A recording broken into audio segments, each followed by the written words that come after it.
Olá, meus amigos, estamos de volta para a nossa quarta aula, no 16º ponto aqui dos 20 passos para se tornar um líder de excelência. Falamos sobre caráter, falamos sobre testemunho, falamos a respeito de saber ouvir, o líder tem que saber ouvir, e agora nós vamos estar falando aqui a respeito de o líder de verdade não vende e nem negocia o seu chamado. Livro de Números 22:10 fala a respeito da história de Balaão. Balaão tentou se vender, mas Deus inverteu tudo o que ele ia fazer. Né? As pessoas ofereceram e hoje nós vemos muitas pessoas se vendendo.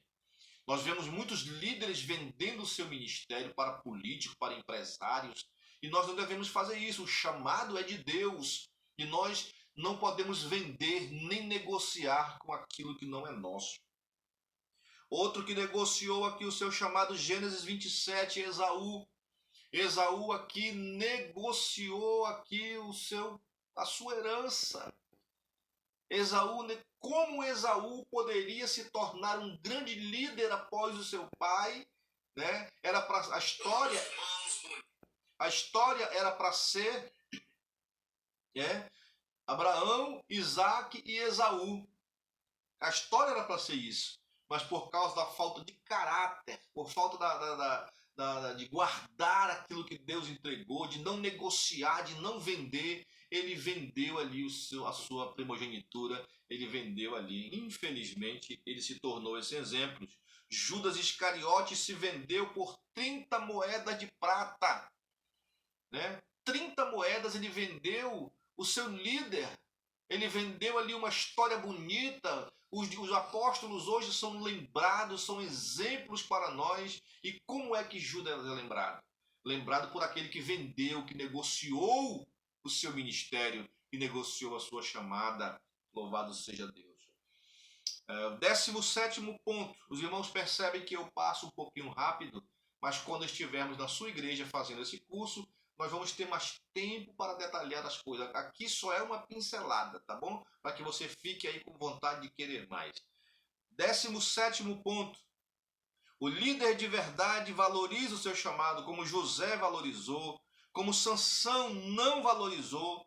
Esaú vendeu o seu chamado, então nós temos que valorizar o nosso chamado. 18º. O líder não pode ser neófito, nem menino, e nem deve ser imaturo.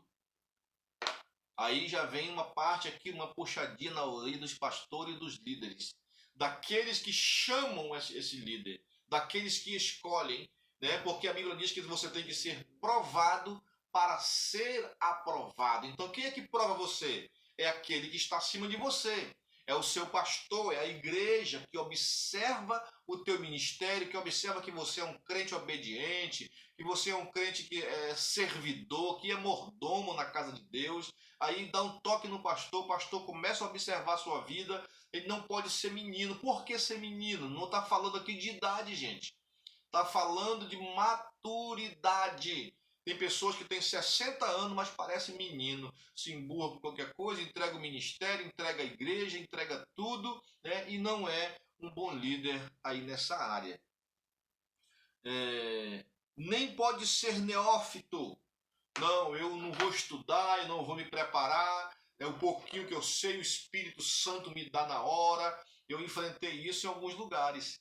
Aonde eu fui dar esse curso de liderança, alguns líderes que já estavam na igreja há muito tempo, que foram escolhidos pelos seus amigos, não pelo chamado, né?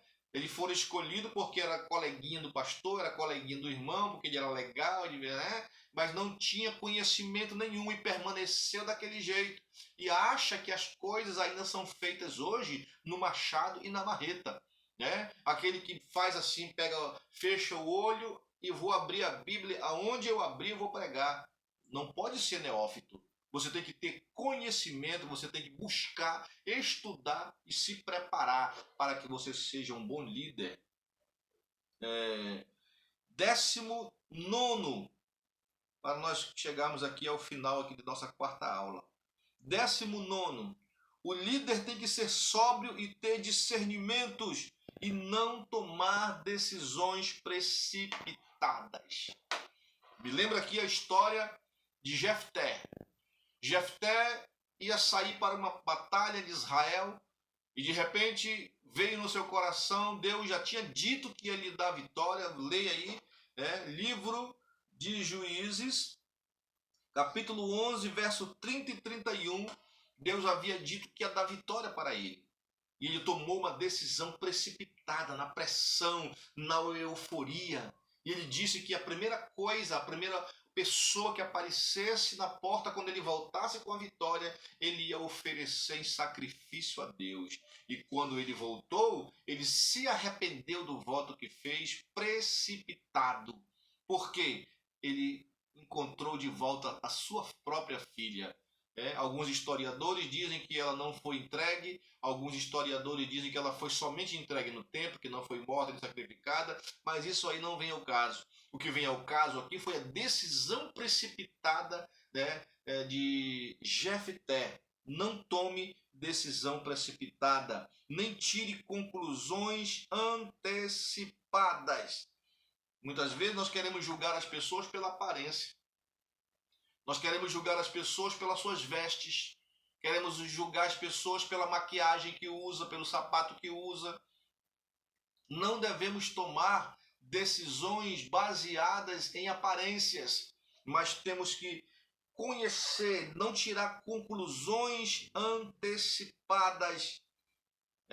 Tem a história muito antiga que se contava aí de um homem que saiu para viajar, passou aí uns 18 anos fora, e quando ele voltou, ele disse: vou fazer uma surpresa para minha família, para minha esposa. E quando ele chegou, de longe, na porta da casa, havia uma senhora, a sua mulher sentada, com um rapaz com a cabeça na sua perna e ela acariciando o rosto desse rapaz.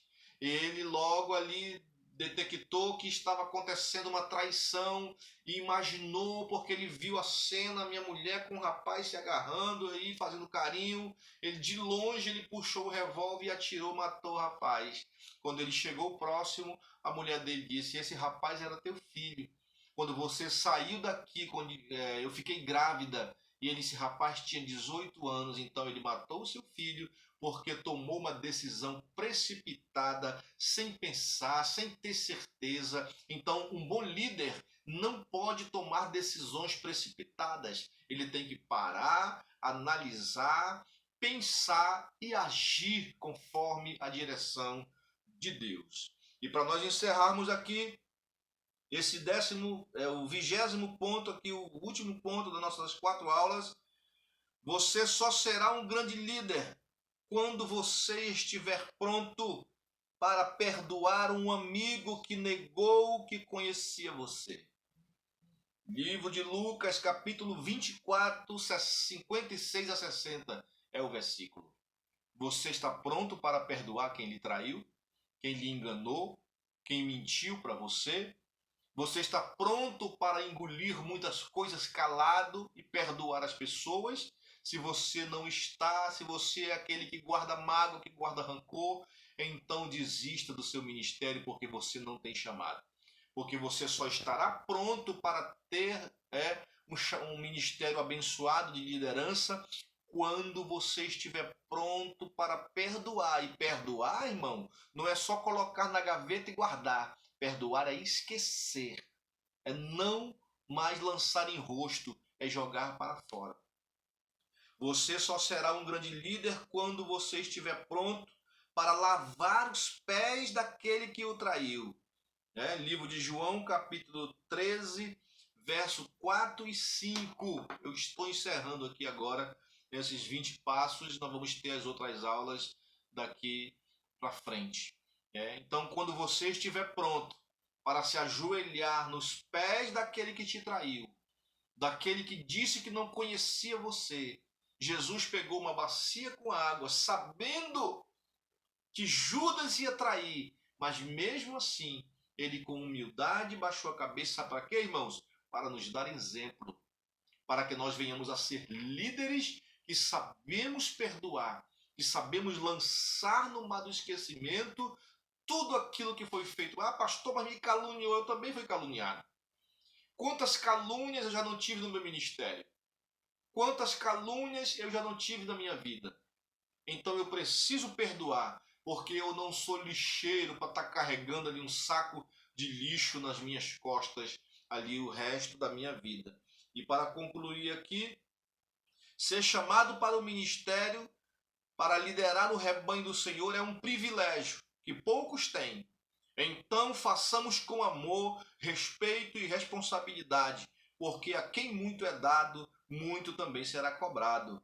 Que Deus abençoe a todos. Tem aqui uma frase do pastor Silas Malafaia, que diz assim: líder é aquele que possui habilidade para ver o futuro e usa a sua imaginação para ver os seus sonhos realizados. Esse é o líder. Nós temos muito mais coisas para passar para você e nos decorrer dos dias nós vamos estar passando. Você vai aprender muita coisa e você vai se tornar um líder melhor. Muito obrigado. Que Deus em Cristo nos abençoe.